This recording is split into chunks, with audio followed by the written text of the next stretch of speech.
Bueno, buenas noches aquí en España, buenas tardes a quienes nos ven desde América, ¿verdad? O cualquier hora en que se esté viendo esta conferencia fuera quizás de la actividad presencial.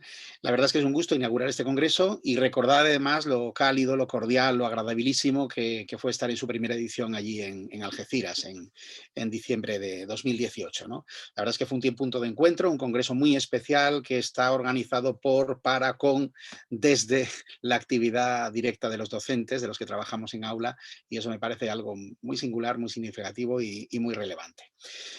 Bueno, esta tarde, como veis, he puesto un título ahí, no sé si provocador, entornos digitales sin contornos educativos, y me gustaría comenzar presentando simplemente una par de portadas que algunos de los que están ahí seguramente conocerán, porque quizás conozcan mi trayectoria, nuestra trayectoria, de dos libros que publiqué en el año 2005. Uno se titulaba La escuela en la red y otro La vacuna del SIDA. No deja de ser curioso, ¿verdad?, que estos libros han tenido la máxima actualidad en estos tiempos, porque muchas personas nos dicen que en cierto modo lo que hay en esos libros era algo como una especie de premonición. Son libros, realmente son en parte de prospectiva, pero sobre todo son libros para aprender a participar.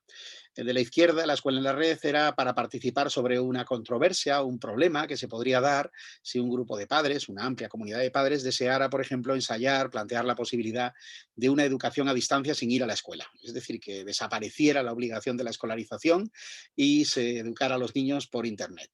La otra controversia era de gran alcance también, que era la de la vacuna del SIDA, una polémica ética sobre la experimentación sobre vacunas. En estos tiempos en que hemos vivido algunos varios meses, otros incluso un año, incluso más, de cierre de aulas, de cierre de colegios, y que esto hoy mismo estábamos viendo en las noticias como en Estados Unidos no consiguen desbordar, a pesar de que tienen vacunas, el 70% de personas vacunadas, porque hay reticencias, hay elementos ahí, no ya éticos, sino también sociales, ideológicos y demás, mientras que en otros países la pandemia no se consigue contener precisamente porque no hay suficientes vacunas y a veces medios de logística para ponerlo en marcha, nos muestran que en cierto modo esas maneras de plantear la educación prospectiva, que en un momento dado pueden parecer meras simulaciones, pues se convierten en absolutamente reales. Es decir, que el futuro ya está aquí, 2021 es ese futuro que era la tercera década del siglo XXI, y que pasan cosas que antes parecían meramente, bueno, pues posibilidades tentativas, ¿no?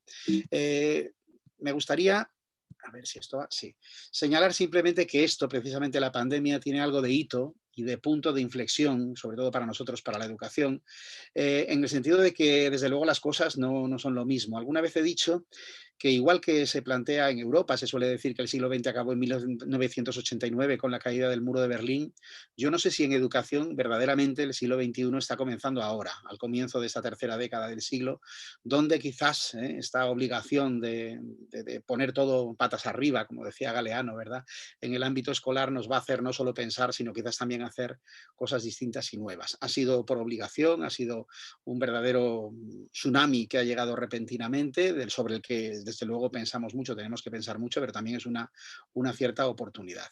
Y además ocurre en un momento en el que en esta década, en esta tercera década del siglo, pues incorporan a nuestras aulas, ya están en nuestras aulas esos ciudadanos que van a trabajar en la segunda mitad del siglo, más allá de 2050, van a ser adultos allí, van a llegar a conocer el siglo XXII, y también en esta década dejaremos seguramente la generación que fuimos, que empezamos en la docencia en las últimas décadas del siglo XX, pues empezaremos a abandonarla, ¿no? Es decir, que yo creo que es un trance de cambio generacional significativo, que además ocurre en un contexto que al menos nos da una oportunidad para pararnos a pensar. Algo de eso habrá en esta tarde y también de hacer propuestas.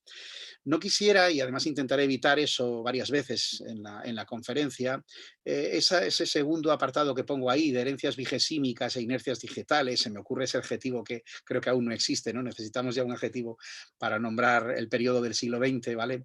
Considerar que esas herencias son en absoluto negativas, ¿no? Yo quiero rescatar, de hecho, que yo soy heredero de la escolarización masiva, universal en mi país, que mi generación entró en la escuela después de mucho más de 100 años de soledad, de 100 años de pobreza. Mis abuelos no tenían apenas una escuela a la que ir allá en el pueblo de Salamanca, donde vivían, apenas tendrían una escolarización mínima, probablemente alguno muy pronto en mi genealogía familiar habría personas que ni siquiera sabían leer y escribir, y yo y la gente de mi edad probablemente le debe a la escuela la posibilidad que no tuvo nunca las estirpes condenadas a esas maneras de vivir, de llegar a la escuela, de llegar a la enseñanza media, de llegar a la universidad, e incluso estar ahora hablando sobre todos estos temas, algo que seguramente mi padre, mis abuelos, mis antepasados no podrían imaginar que ocurriría.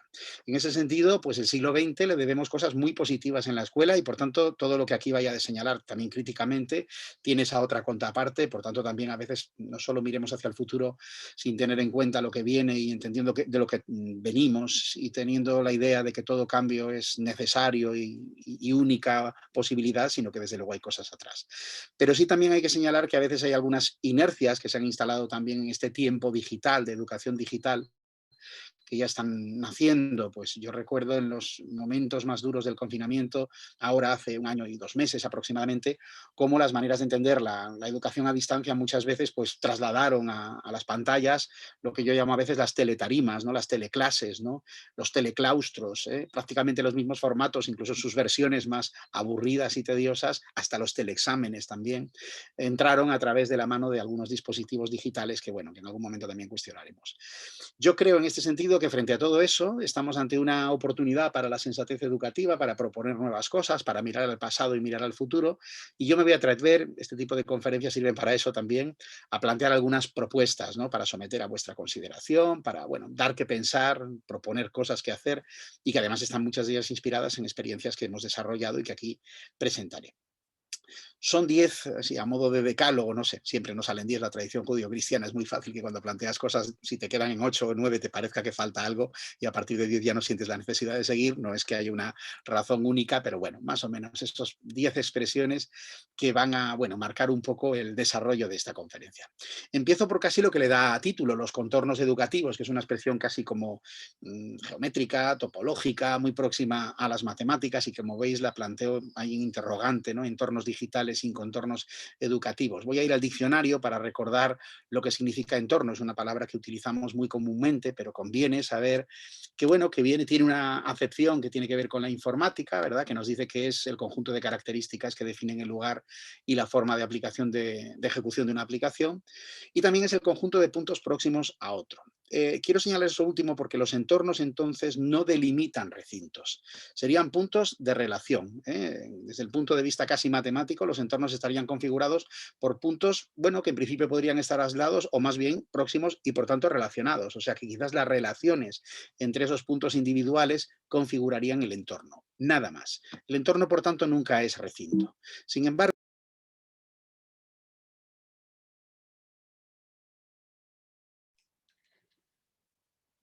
No se te oye.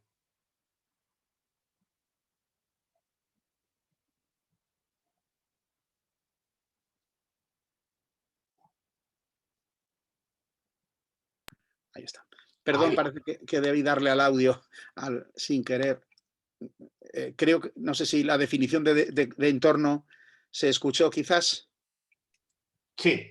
Vale, pues entonces contorno, que era lo que iba, se refiere más bien a lo recintual, al territorio, conjunto de parajes de que está rodeado un lugar o una población, o al conjunto de líneas, ya más matemático, que limitan una figura o una composición.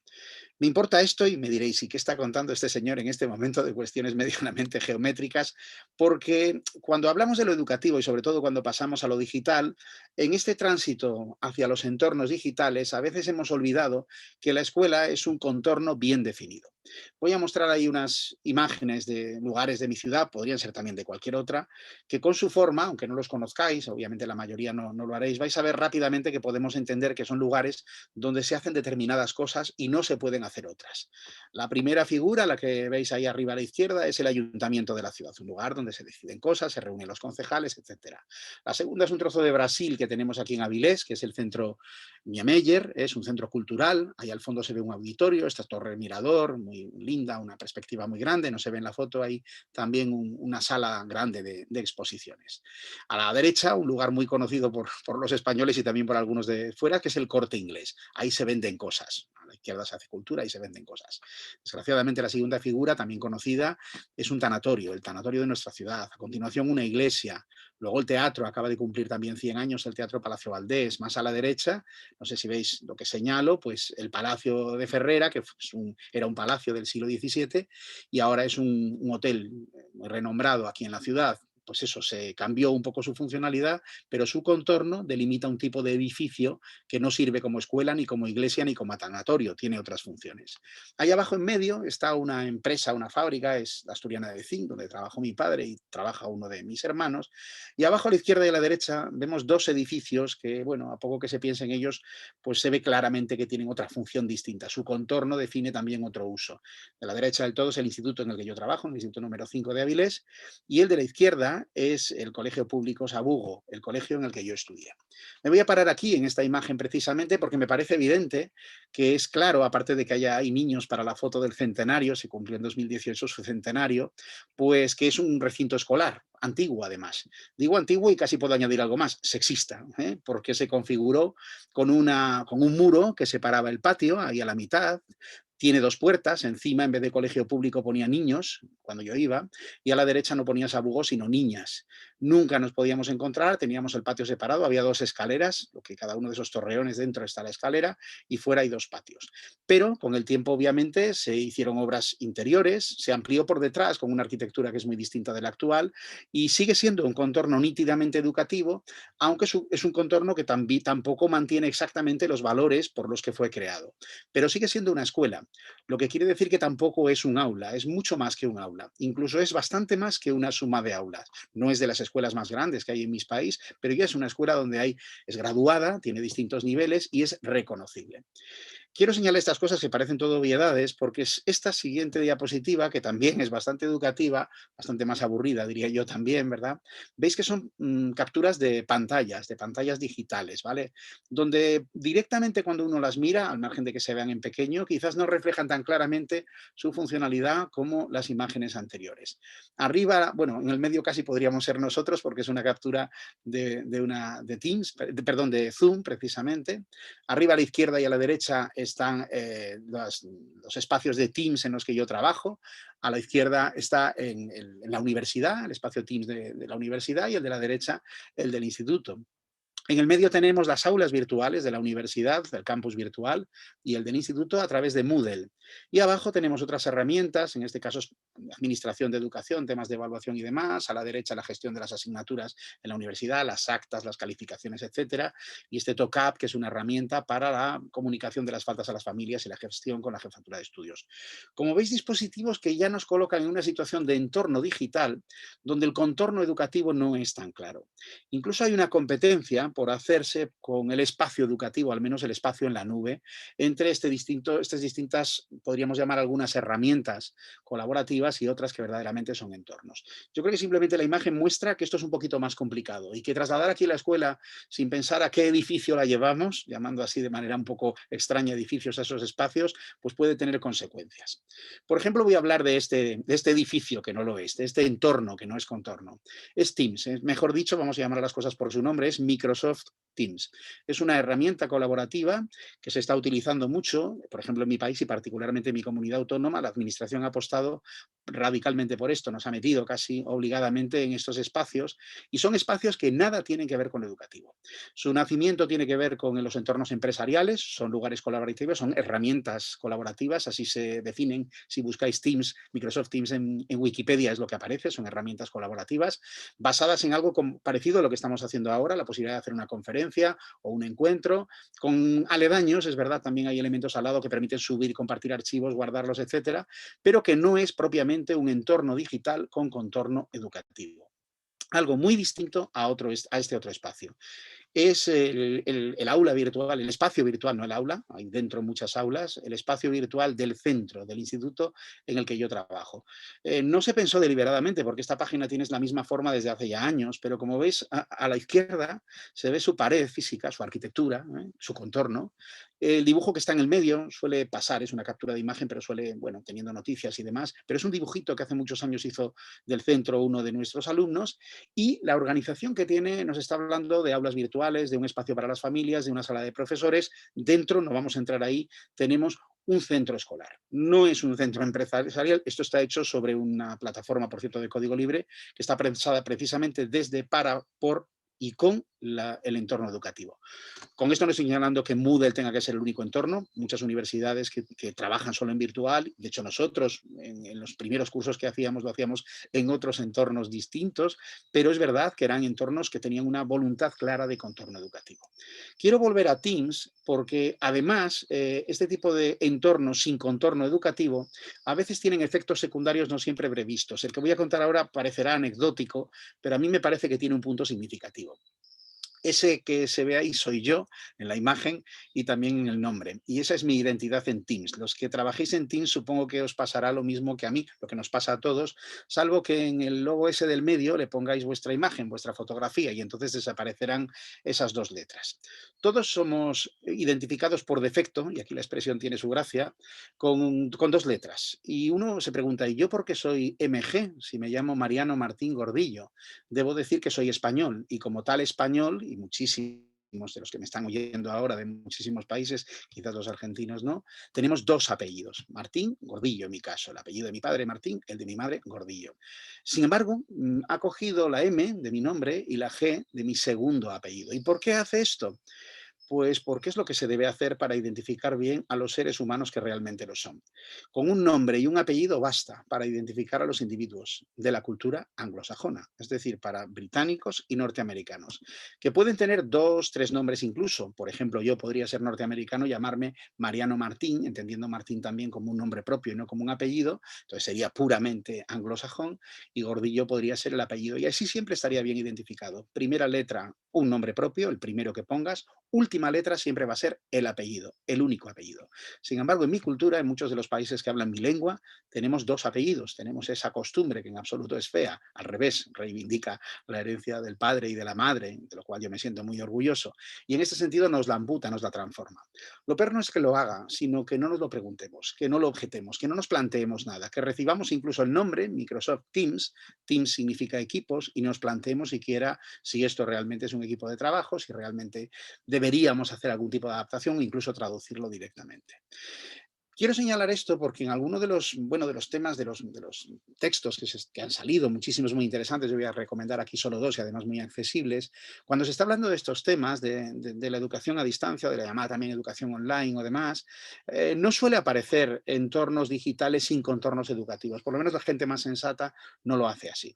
En septiembre del año pasado, al comienzo del curso en España, en el hemisferio norte, la Universidad Oberta de Cataluña, después de la experiencia del curso anterior, sacó ese decálogo, es un libro estupendo de acceso libre en PDF, no está de hecho impreso en papel, se descarga, ese decálogo para la mejora de la docencia online, propuestas para educar en contextos presenciales y discontinuos. Tiene 10 capítulos muy, muy recomendables sobre esta temática y quien lo revise se dará cuenta que aunque nunca nombra en contornos específicos, desde luego lo que sí está claro es que no se trata de elementos de estos que vienen del ámbito empresarial, sino que precisamente se trata de ámbitos puramente educativos. Algo que está precisamente en un librito que ha publicado hace nada, 4 o 5 meses, Daniel Casani, que es El arte de dar clase, básicamente para la lingüística, para las lenguas extranjeras también, pero es muy interesante como lectura para todos. Habla mucho de cuestiones también de los entornos y contornos digitales sin utilizar esas palabras, pero siempre está claro que lo que está pensando es en lo que él llama EVA, entornos virtuales de aprendizaje, que tienen a su lado lo que él llama EPA, entorno personal de aprendizaje. TikTok es EPA, por ejemplo, Moodle es EVA. Y él lo llama a esos otros entornos los adosados, que resultan fundamentalmente útiles, porque los chicos también aprenden fuera de lo que la institución les ofrece. Pero la institución, igual que ha hecho durante muchísimos años, más de un siglo, que ha ofrecido un edificio que albergaba su actividad, creo que en los mundos digitales es imprescindible que no deje secuestrar la relación con los alumnos por entidades que no son propiamente educativas, sino que también ofrezca un edificio digital, aunque bien es verdad que puede ser colaborativo, puede venir de muchísimas fuentes, pero que tenga una identidad en la que el centro tenga una presencia notable. He puesto dos portadas de libro, pongo otros dos. Estos dos son de cierto calado para mostrar que lo que aquí se está jugando no es solamente una pequeña cuestión pedagógica o didáctica, sino que tiene que ver con el cambio del mundo en el que estamos viviendo y definir qué papel quiere jugar la escuela en él creo que tiene cierta importancia.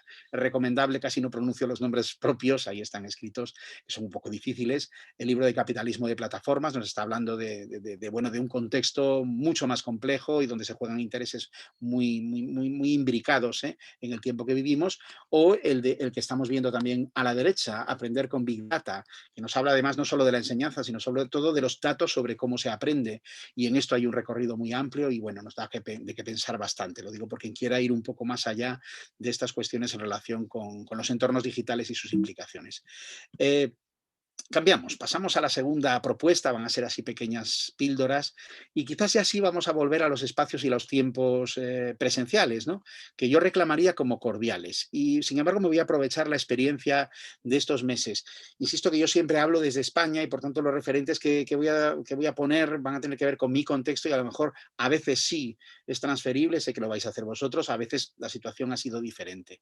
Pongo una portada que no es de España, es una preciosa película argentina de Milagros Mumenthaler, se titula Abrir puertas y ventanas. A mí me gusta mucho, de Tres hermanas, una película bonita, pero sobre todo aquí la traigo por el título. Abrir puertas y ventanas es lo que los docentes españoles hemos tenido que hacer todo este año. Hemos podido mantener, en cierta medida, unos más y otros menos, la educación presencial. Somos de los pocos países del mundo que durante todo el curso escolar, con muy pocas excepciones, hemos tenido los centros abiertos. Bien, es verdad que algunos centros para todos los alumnos todo el tiempo y en algunos otros centros, en algunos niveles, se ha tenido que practicar lo que se ha dado en llamar, en una expresión poco afortunada, la llamada semipresencialidad. O sea, unos chicos iban un día, la mitad de una clase, al otro día iba la otra mitad y así sucesivamente. Estaba en una presencia pues a la mitad del tiempo disponible. Eso nos ha hecho, a mí me ha hecho pensar en la manera en que pensamos y organizamos el espacio escolar. Ahí voy a plantear dos oposiciones, ortogonal frente a radial y luego teletarima frente a hiperaula. No voy a aludir mucho a la cuestión ahora de la hiperaula, la plantea siempre Mariano Fernández Enguita muy lúcidamente y evidentemente se opone a la idea de la escuela, del aula como tarima o incluso como teletarima, como esto, que casi estoy practicando yo ahora. Si esto fuera una clase escolar, imaginaros 5 o 6 horas al día, profesor tras profesor, para adolescentes o para niños pequeños, es como inimaginable, ¿no? Es como absurdo, pero bueno, está a veces en el modelo pedagógico que a veces se plantea. Quiero ir a lo de arriba porque este año nos ha pasado esto de tener que pensar las aulas. Nuestras aulas presenciales han quedado muy feas, han quedado horribles. Hemos tenido que, por la seguridad, separar a los chicos, a los niños, han tenido que estar a 1,5 metros de distancia, siempre con mascarillas, puertas y ventanas abiertas. Esa sí es una expresión, una idea bien linda, pero no ha habido trabajos en grupos, no ha habido posibilidad de hacer eso. Pero además ha ocurrido algo y es que las aulas tenían una medida en la que los chicos antes estaban más juntos. Por tanto, el problema de la semipresencialidad es que los chicos, para entrar con esas distancias de seguridad de 1,5 metros, había que separar las mesas y en ese caso podían caber menos alumnos y alumnas de los que cabían antes. Esta imagen que tenéis ahí es del protocolo que había dado la administración de la comunidad en la que yo trabajo, de Asturias, sobre cómo organizar las aulas para que cupieran los alumnos y alumnas. A la izquierda veis una matriz que es muy clásica, es prácticamente el modelo normal de ordenar las clases, más o menos juntas las mesas, pero es esa idea de paralelo a la ventana y enfrente al encerado. Ahí veis en la parte inferior lo que corresponde al encerado, el sitio donde va la mesa del profesor y esto se enfila con un hueco que corresponde además a la vieja tarima. Este era el espacio de la tradicional tarima. Es curioso porque así, con esas medidas para ese aula de este tamaño, caben 25 chicos y chicas. Sin embargo, cambiando la forma, esta otra disposición un poco más rara, que como veis genera como rombos, ¿verdad?, en las relaciones, pues caben hasta 27. Es decir, que realmente el número no está definido solo por la superficie, sino porque cómo utilizamos o cómo medimos la distancia. La siguiente imagen a mí me hizo pensar, y es que cuando en la siguiente imagen hace una especie de estimación sobre superficies, la hacen quitando todas las mesas y dejando lo que Peter Brook llama, me gusta mucho la frase, el espacio vacío, el aula como espacio vacío. Y ahí plantean una división, bueno, de la superficie total entre el espacio que ocuparía cada uno y, bueno, entrarían unos 26, un punto medio entre los dos anteriores. No olvidéis que esta parte delantera queda siempre libre. Porque aunque aquí habría 3 chicos más, aquí por ejemplo, 27 y 3, 30, como estos 3 chicos estarían pegados al encerado y lateral no podrían ver al profesor ni casi el verlos a ellos, es inimaginable meterlos aquí. Claro que es inimaginable en una disposición ortogonal. Pero podemos pensar, antes citaba a Niemeyer precisamente, a la arquitectura de las curvas, las maravillosas curvas de Niemeyer, si queréis también de Gaudí, ¿verdad?, tan orgánica, que los espacios no tienen por qué ser solo de Le Corbusier, no solamente ortogonales, sino que podemos utilizar la curva. De hecho, el teatro antiguo, muchos paraninfos universitarios, tienen unas configuraciones radiales en curva. Y si al profesor o la profesora le giramos un poquito y le ponemos en este ángulo, detrás le ponemos ponemos un panel y empezamos a organizar las mesas este año, solo este año, que tenemos el problema del espacio, mirándole siempre, pero en disposición radial, nos encontramos con la sorpresa de que caben más alumnos. Evidentemente esto no es una reivindicación para siempre, pero pensar que en este año que hemos tenido semipresencialidad, si hubiéramos sido capaces de pensar que la organización de las aulas puede no ser solo ortogonal, sino también de otras maneras, no digo en todas, pero quizás en algunas, hubiéramos podido mantener la presencialidad completa con las medidas de seguridad, porque no olvidéis que la indicación es 1,5 metros de separación, no necesariamente disponer de 1 metro cuadrado con diagonal. Bueno, los que les gusta la geometría supongo que muy rápidamente habrán pensado en estas cosas. ¿A dónde quiero ir con todo esto? Pues que a los espacios los podemos pensar, los podemos rehacer. Obviamente la circularidad, la realidad, el año que viene la podemos utilizar para trabajar en círculo, para hacer pequeños círculos más cerca del concepto de hiperaula del que nos habla Mariano Fernández en Guita. Y lo mismo que digo el espacio, digo el tiempo, porque vivimos en un mundo, él habla precisamente de aulas Webera y de horarios parrilla, ¿verdad? Con una organización semanal, siempre las mismas clases, al menos en mi país es lo habitual, y sin embargo podríamos hacer las cosas de otro modo. Desde la LOCSE, desde hace ya muchos años, nada menos que 30, la LOCSE ya ha cumplido 31 años desde que fue aprobada, en España los horarios prescritos por el Ministerio eran de cómputo anual, no eran de cómputo semanal, de tal forma que en vez de tener 8 o 9 asignaturas, 3 horas a la semana, 2 o 4 o 5, bien podríamos organizarlas por semestres de forma más intensiva y los tiempos escolares no tendrían por qué ser de 50 minutos, 45 como ha sido en mi comunidad este año, o de 55, sino que a lo mejor podría haber 2 horas de clase seguida que dan más juego, o incluso una mañana, es decir, una agenda flexible. No digo que esto sea fácil de hacer y seguramente si algún jefe o jefa de estudios me está escuchando se pondrá las manos en la cabeza, pero desde luego tenemos que pensar en mundos posibles. Igual que esa idea de la radialidad nos hace pensar en un aula potencialmente distinta, ahora que se está hablando de cambio educativo, de tirar paredes incluso en las aulas, también el tiempo es una variable escolar importante. Desde que soy niño, a mi mente llegan durante el curso escolar 3 palabras. Y un día me paré a pensar lo que significaban, ¿no? ¿Qué me toca? Cuando salía de una clase, cuando salía el profesor en la escuela, ¿qué me toca? Decía yo de niño. En el instituto, ¿qué me toca? En la universidad, ¿qué me toca? Ahora soy profesor, ¿qué me toca? ¿Voy a primero B o a segundo B? ¿Segunda planta o primera? ¿En la escuela era matemáticas o toca lengua ahora? ¿En qué asignatura estoy? Nuestra mente está en eso, ¿qué me toca? Con esa distribución del horario parrilla. Quizás deberíamos pensar aún qué hacemos, no esa distribución de las asignaturas colocadas en el tiempo, con esa disposición tan rígida, sino quizás de tipo de proyectos, de maneras de hacer, de cosas que realmente nos apasionen. Yo tengo ahí un reloj que voy mirando, pero no hay nada mejor que poder dejar de mirar el reloj. Tengo que mirar el reloj porque esta conferencia no puede ser infinita, pero los tiempos escolares no deberían ser así, no deberían estar siempre constreñidos por un timbre que llega después, sino que tenemos que liberarnos de ese armazón. No digo que sea fácil, ¿eh? Lo fácil es no hacerlo, lo fácil es mantenernos en las concepciones heredadas que fueron funcionales en un momento dado, que fueron a veces necesarias porque era la única manera de hacer las cosas, pero que evidentemente ahora no lo son del mismo modo, muchas veces son disfuncionales y está en nuestra capacidad y nuestra posibilidad de imaginar otros tiempos y otros espacios más cordiales en el ámbito educativo. Cambiando las palabras, a mí me gusta esto de ponerle a veces mezclar campos semánticos, ¿no? Se dice aduaneros sin fronteras. Bueno, eso lo digo yo, aduaneros sin fronteras es una cosa que digo un poco crítica respecto a la manera de entender precisamente el control de las fronteras. Pues médicos sin fronteras, yo soy precisamente de esa ONG, hay muchas veces que se habla de sin fronteras. A mí me gustaría que empezáramos a tener asignaturas sin fronteras, es decir, ir contra el asignaturismo. Y le voy a dar la palabra a quien inventó esta palabra, la del asignaturismo de manera peyorativa, a don Miguel de Unamuno, que en el año 1899 escribía en sus ensayos lo siguiente. ¿Qué es una asignatura? Algo asignado, señalado, determinado de antemano y algo a la vez por lo que se percibe asignación. Es la ciencia oficial o enjaulada. Es en una palabra ciencia hecha. Ciencia hecha, aquí todo, con sus dogmas, sus resultados, sus conclusiones verdaderas o falsas. Es todo menos lo vivo, porque lo vivo es la ciencia infieri, en perpetuo y fecundo hacerse, en formación vivificante. Son las conclusiones frente a los procedimientos, el dogma frente al método. Es el gato en el plato en vez de la liebre en el campo. El estudiante que llega a la universidad se enfrenta con una organización docente sustentada en 2 puntos fundamentales: la asignatura y el examen. La asignatura responde a una distribución de la materia docente encadenada a un detallado programa, que muchos profesores se sienten obligados a dar completo y por consiguiente a ofrecer así una exposición superficial e inconsistente.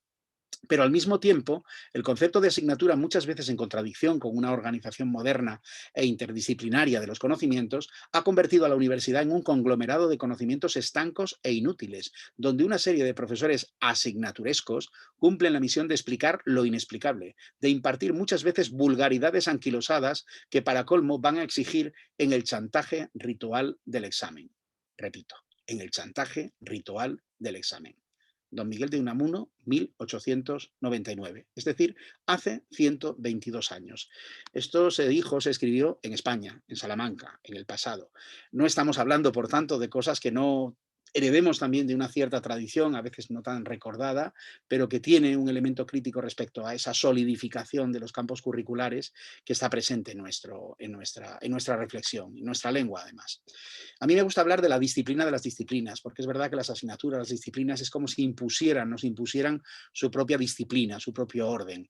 Y quiero destacar que un concepto que ahora está tan de moda, se habla tantísimo de él, parece que es, bueno, pues uno de los elementos clave del cambio educativo en el siglo XXI, ya viene desde finales del siglo XX, son las competencias. Y yo creo que es indiscutible que hay una inconmensurabilidad entre el asignaturismo, es decir, la disciplina de las disciplinas, y los planteamientos que aboguen por una educación en competencias para el desarrollo de competencias y una evaluación también que tenga que ver con ello. No son cambios fáciles, evidentemente, y tenemos que pensar cómo hacerlos, pero desde luego ese es, creo sin duda, el camino. Por mostrar posibilidades, bueno, en estos momentos uno también le apetece echar la mirada atrás a su propio pasado y hace el año que viene era 30 años que nos inventamos, un grupo de profesores, el grupo Argo, nos inventamos eso que llamamos, dimos en llamar, la propuesta era mía, pero el desarrollo lo hicimos entre todos, la comunidad de investigación solidaria.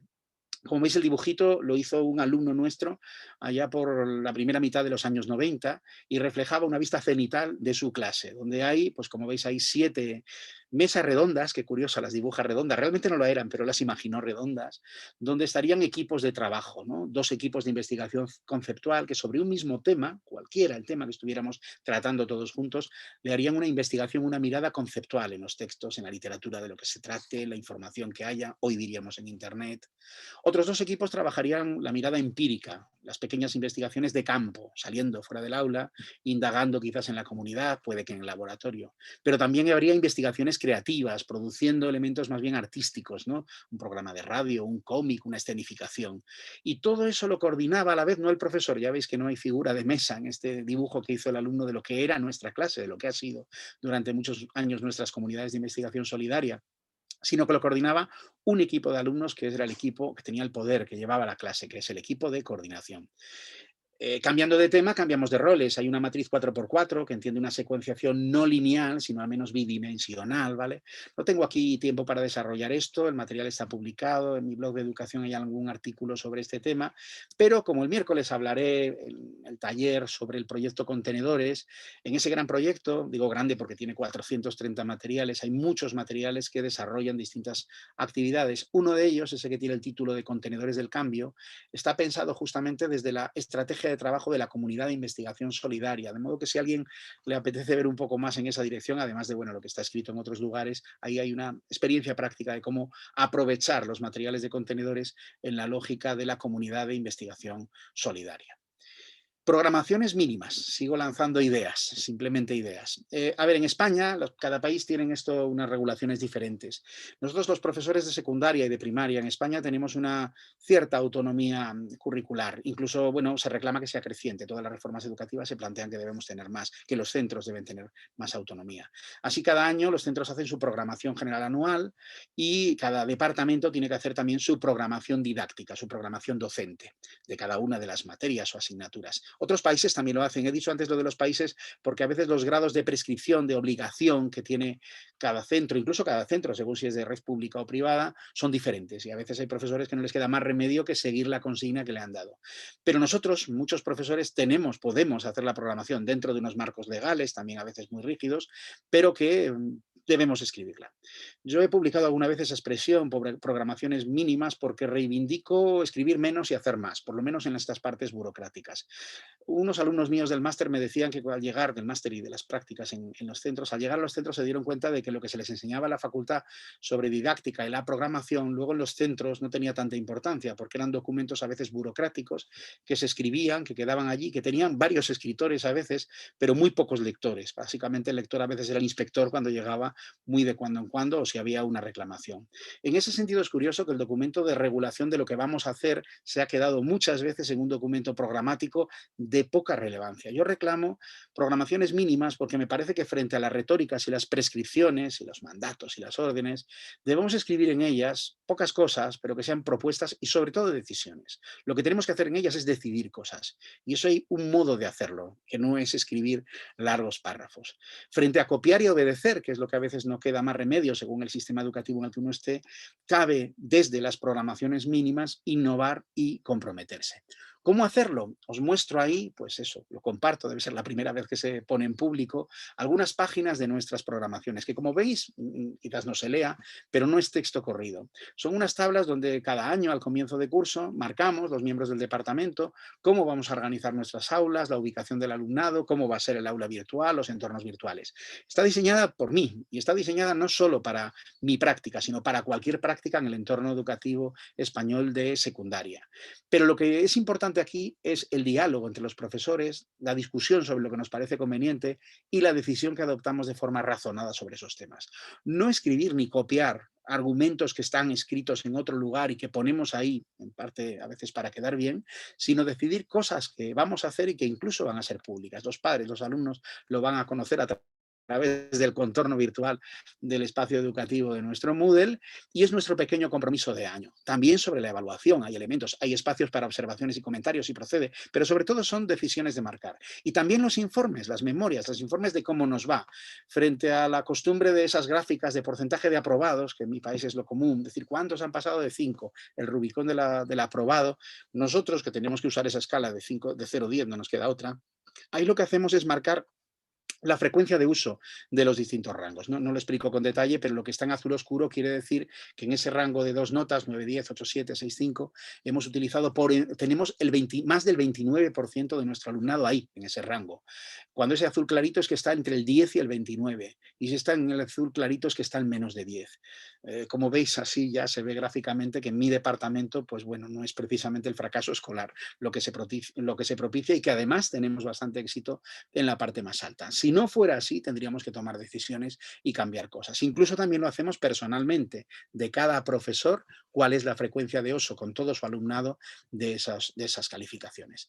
También el desarrollo de las programaciones, ¿no? Valoramos cómo ha sido, o el clima de aula, cuál es la relación con los alumnos, si ha habido participación, el trabajo en el aula, las diferencias, si las hay o no en estas cosas entre los docentes, ahí hacemos comentarios, pero como veis la programación para mí como jefe de departamento no es una labor de mucho escribir, si acaso la labor ya la hice cuando hice el protocolo, cuando lo reviso, sino sobremanera de coordinar decisiones compartidas, que sean además compromisos. Esa es la idea. Esto, por cierto, no está en ningún boletín oficial del Estado. Este está hecho por nosotros. Compartible, obviamente, son comunidades que están adaptadas a centro, cada centro puede hacer las propias y suponen un elemento de cambio a través de documentos a veces tan tediosos como las propias programaciones que yo quiero llamar mínimas. Obviamente creo que la evaluación debería ser siempre más valiosa, ¿no? Y echo mano otra vez de otro filósofo, de otro intelectual español, nada menos que Emilio Lledó, Premio Princesa de Asturias de Comunicación y Humanidades hace unos pocos años aquí en Asturias. Leo, proyectados hacia esos periodos febriles que en junio o septiembre aquí en España angustian a nuestros estudiantes, nada más inútil que ese saber memorístico, manualesco, convertido en fórmulas que solo sirven para pasar la disparatada liturgia examinadora. Disparatada liturgia examinadora, recordad lo que antes nos decía Miguel de Unamuno. Una juventud filtrada a lo largo de los 5 cursos de la universidad y de los 10 o 12 de enseñanza primaria y media, acaba maltratando su mente, sus ilusiones y pensando que el apasionante mundo del saber y de la ciencia es ese horroroso organismo de mediocridad, falso pragmatismo e ignorancia que, como es manifiesto, ha frustrado durante siglos nuestras mejores posibilidades intelectuales. Esto lo escribió, pues ya veis, en el año 1982, hace casi 40 años, en el periódico, en El País. Era justamente un profesor joven muy crítico con lo que era entonces la Universidad Española y seguramente en su forma de pensar, en la medida en que los exámenes y esta manera de entender las cosas siga viva, pues lo sigue siendo. Emilio Lledó es un joven de muchos años, pero es una persona que los ilumina con esa mirada crítica que sigue manteniendo. Me apoyo en ellos para que se vea que hay una tradición española, latinoamericana, que ha pensado en estas cosas. Antes citaba a a Eduardo Galeano a propósito de aquel título de aquel libro, ¿no? ¿Verdad? Es Patas arriba, la escuela del mundo al revés. ¿Qué es evaluar? Y ahí hay como campos semánticos diferenciales que a lo mejor podemos apostar por decidir hacia dónde queremos ir. La palabra, además son usos cotidianos, significa calificar y significa valorar. La verdad es que su significado está más directamente conectado con lo de arriba, con asignar valor a las cosas. Valorar es una palabra muy bonita porque no solo es valorar hasta qué punto algo es bueno o malo, sino también valorar a la persona, valorar, dar valor a la cosa que se hace. Frente a calificar, aunque yo reivindico la palabra calificar, ha habido una especie de maltrato de esa palabra. Yo de pequeño estudiaba los adjetivos calificativos. Calificar viene de algo que tiene que ver con calidad, no viene de números. Es curioso que las calificaciones en lo escolar en España son a veces las notas. Por cierto, notas tampoco son números, son cosas que escribimos, son anotaciones. Sin embargo, lo hemos reducido nuevamente a números, es decir, a cuantificar. Es curioso porque en el otro lado, la palabra valorar tiene también otro sinónimo que es estimar. Tiene una cosa muy bonita y es que estimar tiene algo que ver con el querer. Particularmente en catalán, estimu significa te quiero, ¿no? Te amo casi, prácticamente. Es el cariño, es el aprecio. Y estimar es algo que también tiene que ver con la incertidumbre, porque en matemáticas se habla de estimaciones, ¿no? De unas cuantificaciones que son menos precisas. Y esa reivindicación de la valoración imprecisa humana, porque tiene que ser así, maravillosamente humana, está en esa manera de entender el campo semántico de la evaluación en una dirección o en otra. En suma, también apreciar, estimar es prácticamente sinónimo también de apreciar, y vuelve a haber otra idea de las matemáticas, de apreciar más o menos cómo pueden ser las cosas, frente a clasificar, que a veces es uno de los efectos directos de otra manera de entender la evaluación. Si la evaluación además le ponemos el verbo más común sobre este tema, que es el del examen, el que criticaban Unamuno y Lledó, examinar, pues ya lo pongo con bolirrojo, que parece lo coherente, y subrayo que examinar conduce muy fácilmente, muy directamente a clasificar y no tan fácilmente a estimar, valorar y apreciar. Yo en este sentido creo que tenemos que hacer cosas, y no lo digo solo yo.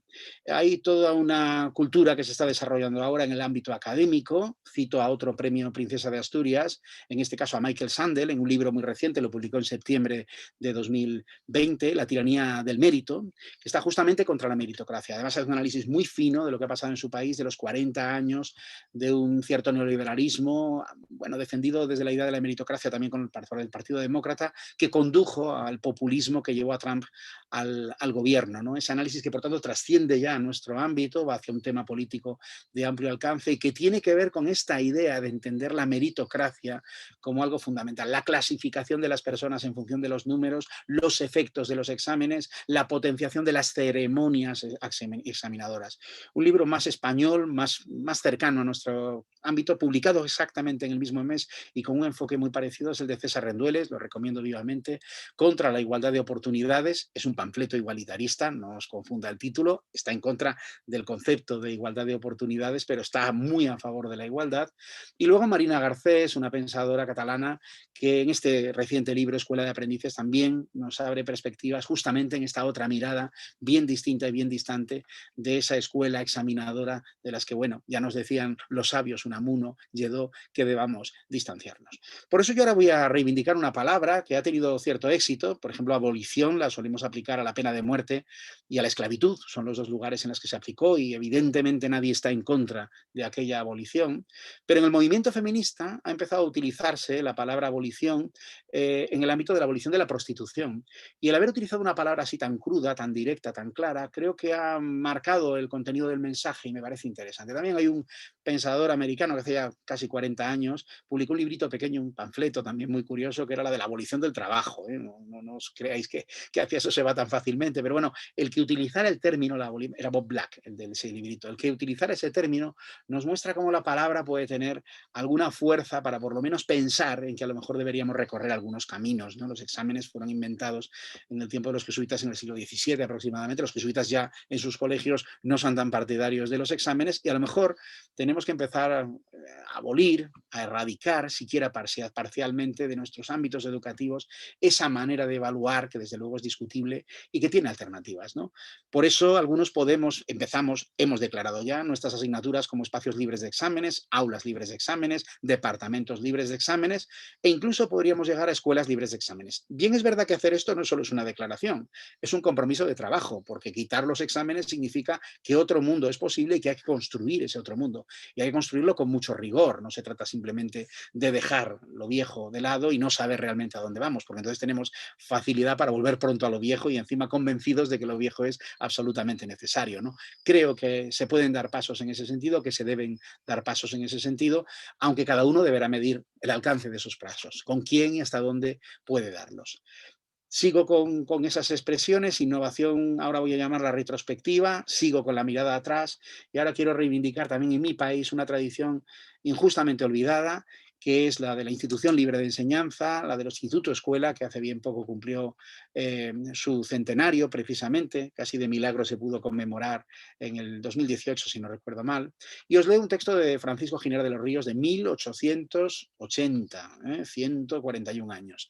Transformad esas antiguas aulas, suprimid el estrado y la cátedra del maestro, barrera de hielo que lo aísla y hace imposible toda intimidad con el discípulo. Suprimid el banco, la grada, el anfiteatro, símbolos perdurables de la uniformidad y del tedio. Sustituid en torno del profesor todos esos elementos clásicos por un círculo, ya lo decía él, poco numeroso de escolares activos, que piensan, que hablan, que discuten, que se mueven, que están vivos, en suma, y cuya fantasía se ennoblece con la idea de una colaboración en la obra del maestro. Y entonces la cátedra es un taller y el maestro un guía en el trabajo, los discípulos una familia. El vínculo exterior se convierte en ético e interno. La pequeña sociedad y la grande respiran un mismo ambiente. La vida circula por todas partes y la enseñanza gana en fecundidad, en solidez, en atractivo, lo que pierde en pompa y en gallardas libreas. Está escrito con un castellano que es del siglo XIX, pero mucho de lo que ha dicho yo creo que son cosas que están claramente orientadas a ese siglo XXI que quizás ahora comience, ¿no? Por eso a veces la inspiración lo podemos tener en libros. Este es el libro, el libro de la exposición de la nueva educación, centenario del Instituto Escuela, reivindicación también de esa otra herencia que bueno, pretendía ser republicana en mi país y que quedó obviamente olvidada y postergada en las largas décadas de la dictadura. Y que creo que ahora debemos volver a reivindicar.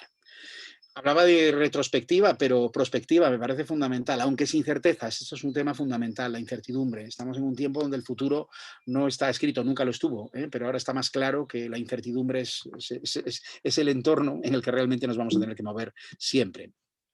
Hace nada, un par de semanas, Mariano Fernández Inquita precisamente publicaba en El País un texto magnífico que se titula Diseñar y forjar el futuro de la educación.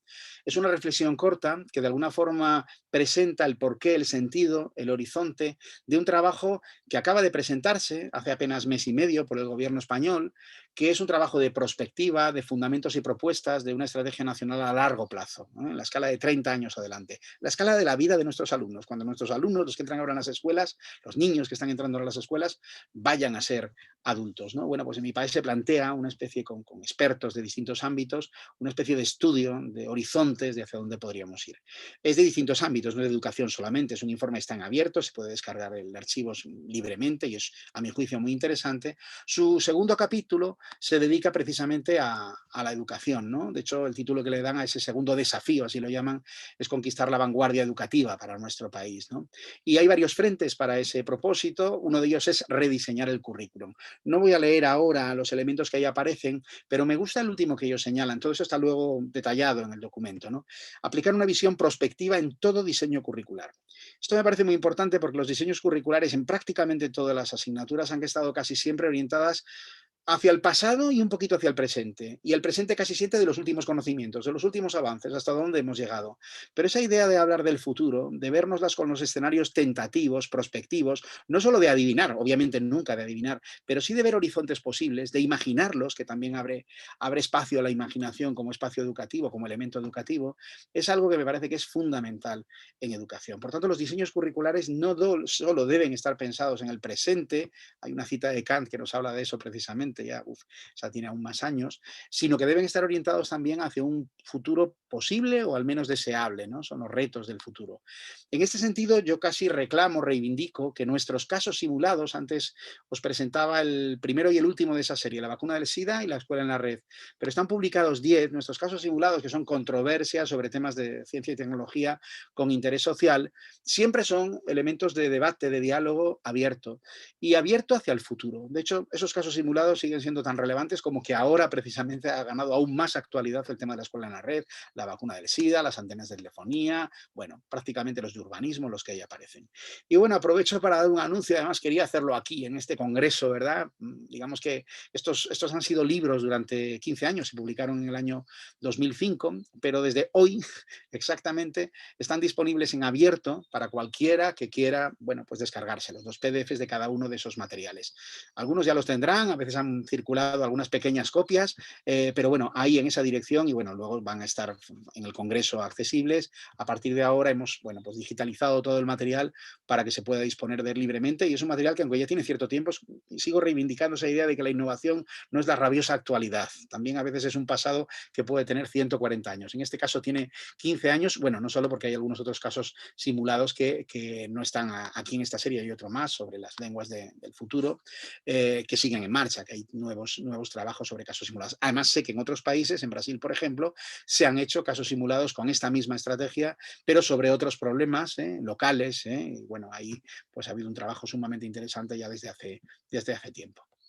También está el espacio de contenedores del que hablaré en el taller, también en este congreso. También está en abierto, ahí hay 430 materiales que tienen que ver con cultura científica. En esa dirección también están todos ellos en abierto, lo presentaré en la siguiente sesión.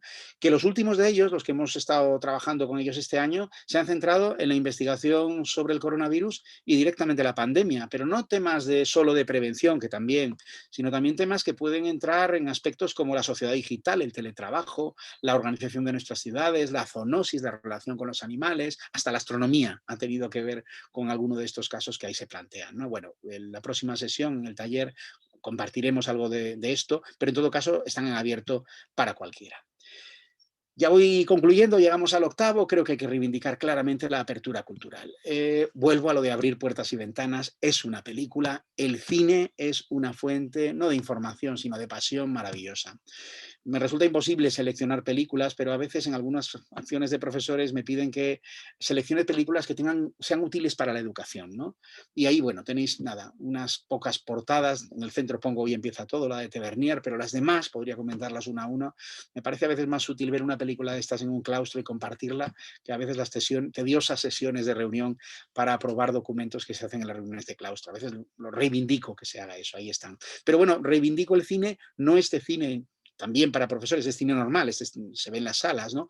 Pero también, sobre todo, el cine para los alumnos, el teatro para los alumnos, las exposiciones para los alumnos, los museos. Hay que abrir puertas y ventanas, meter la cultura en las aulas y sacar a las aulas a la cultura, es decir, ir a los museos. Lo que lo que hacía Federico García Lorca, lo que hacía La Barraca, lo que hacía la Institución Libre de Enseñanza en aquellos proyectos donde se entendía en los años 20 y 30 en España que la cultura era salir fuera o llevar el Museo del Prado a veces a los pueblos, las reproducciones que en los años 30 en la República se hacía para llevarlas a todos los pueblos. El formato ya es otro, el mundo es otro, totalmente distinto, pero el pulso debe ser el mismo. Las aulas no pueden ser jaulas, tienen que estar comprometidas con la cultura. Ahí están mis blogs, contenedores, Mácula, el que tiene que ver con educación, pero tengo otros dos bien nutridos sobre cine y teatro. No lo digo como publicidad, sino simplemente por señalar que un profesor debería tener densidad cultural, lo dice Miquel Martínez, estoy muy de acuerdo con él, y en este sentido debería tener una densidad de apertura a la cultura, a todas las formas de cultura, no solo las de su asignatura. Eso sí, sin abducción cultural, y aquí voy a ser un poquito crítico, ya estamos llegando al final. Este artículo del País, de Alex Grigelmo, una figura muy relevante en este tema precisamente, pues nos habla de una lingüista, Elena Álvarez Mellado, que ha desarrollado un programa informático, el Observatorio Lázaro, donde está analizando el éxito de los medios informativos españoles. Y ahí ve que hay 20 anglicismos nuevos cada día. En mi país es una verdadera peste, una invasión lo que nos está ocurriendo con el inglés. La semana pasada, creo recordar, no hace dos, publicó Luis García Montero, el director del Instituto Cervantes, con motivo de la apertura del centro del Instituto Cervantes en El Paso, en la frontera entre Estados Unidos y México, un maravilloso artículo que os recomiendo vivamente, se titula El español sintaxis democrática del futuro. La primera mitad de ese artículo es una brevísima pero maravillosa, ¿cómo decirlo?, definición y a la vez canto de amor a esto que nos permite ahora estarnos comunicando, estar comunicándome yo con vosotros y vosotros si seguís ahí escuchándome. Y ojalá también tener interacciones cuando tenemos ocasión de hacerlo. Compartimos una lengua, casi dos, porque el portugués no siempre lo hablamos, pero desde luego nos entendemos con gran facilidad y no necesitamos mediadores ni aparentes lenguas francas. Con esto quiero decir que solo son unas poquitas ahí, pero fijaros el COVID, COVID, disease, es lo último, ¿no? No lo digo en inglés, la enfermedad del coronavirus, Steam, PCR, gamificar, CEO, online, webinar, que viene de seminario, fijaros, ellos dicen seminar, y aquí nos ha llegado a España webinar. Coaching, Flipped Classroom, aulas invertidas, Teams, ya he hablado de ello. Los puntos suspensivos están bien nutridos y sobre cada una de esas palabras podríamos decir muchísimas cosas.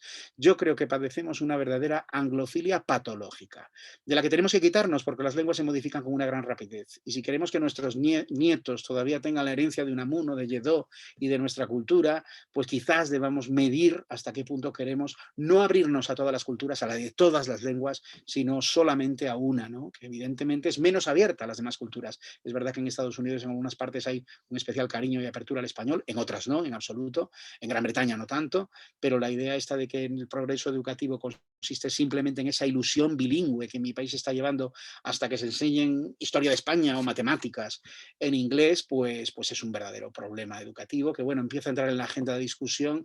Bueno, pues nos ha llevado ciertos políticos ese camino, pero yo creo que tenemos que también abrir un camino de resistencia ciudadana y educativa sobre esta cuestión. En este sentido, ya que hablo de culturas, creo que las nuestras son y deben ser siempre culturas colaborativas.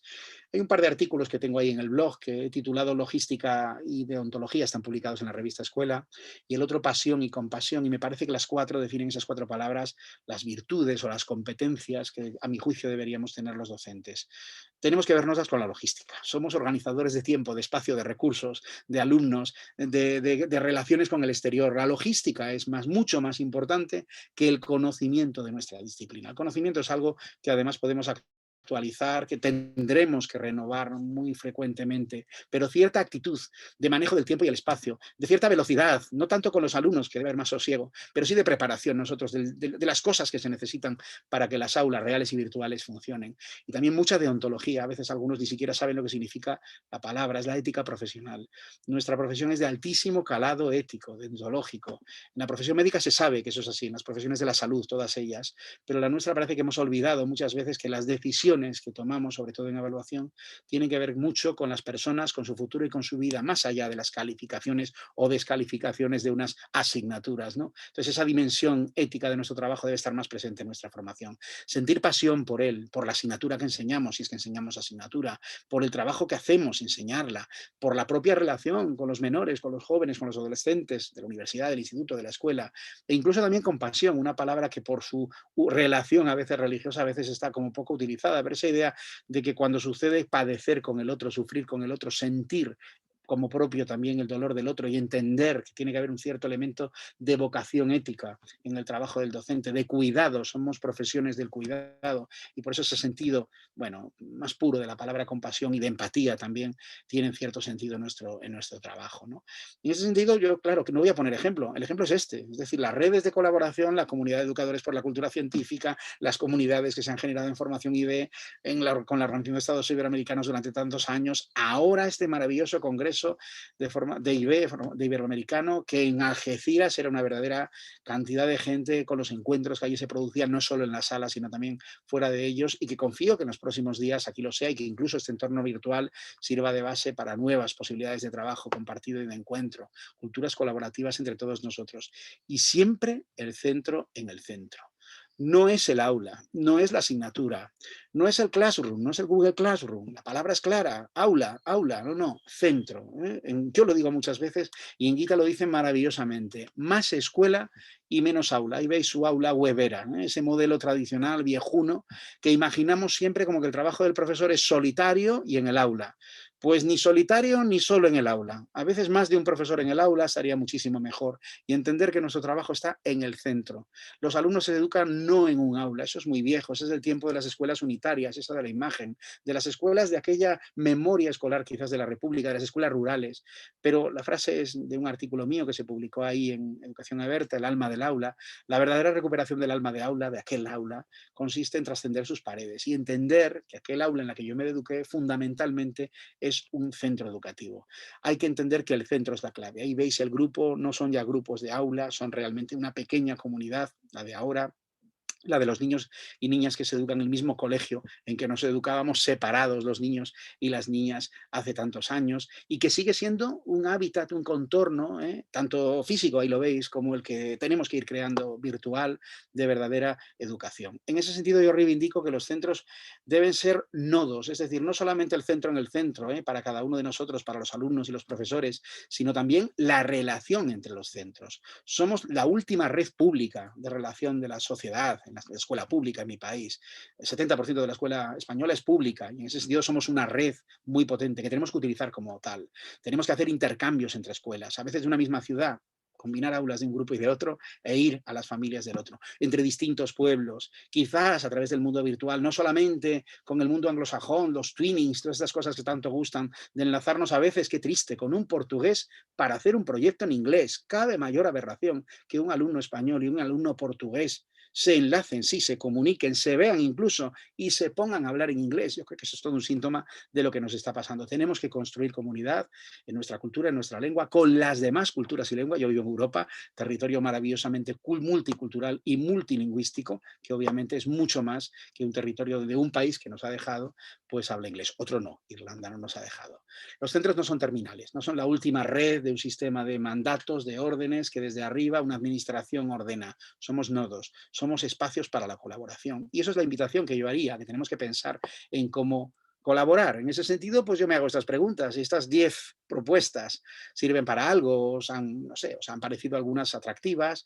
Podríamos preguntarnos si nos ponemos a hacerlo juntos, si elegimos algunas, si lo hacemos en cada centro, en el mío, en el que trabajo cada uno, en una red de centros, quizás pequeñita o más amplia, entre mi ciudad, mi comunidad o entre distintos países. ¿Lo hacemos solo los docentes? ¿Habrá por aquí algún administrador, algún político, alguien que se dedica a la educación que le apetece también liderar cosas de estas en ese sentido? Mejor compartirlas con nosotros, no liderarlas, estar con los docentes. Otros agentes comunitarios que pueden involucrarse en esta manera y en otras anejas, no acaba en 10, de entender la educación. Y luego, ¿por dónde empezamos? No todo a la vez, no con la máxima ambición, no podemos empezar seguramente todos con toda la abolición de los exámenes, demos pasitos, pero pasitos que permitan que rápidamente nos pongamos a andar, ¿no? Porque el futuro está ahí, porque los chicos crecen muy rápido y porque el tiempo a nosotros también se nos acaba. Es decir, la profesión docente, si no hacemos la innovación cuando corresponde, enseguida acaba la fuerza y sobre todo acaba el tiempo de la vida profesional.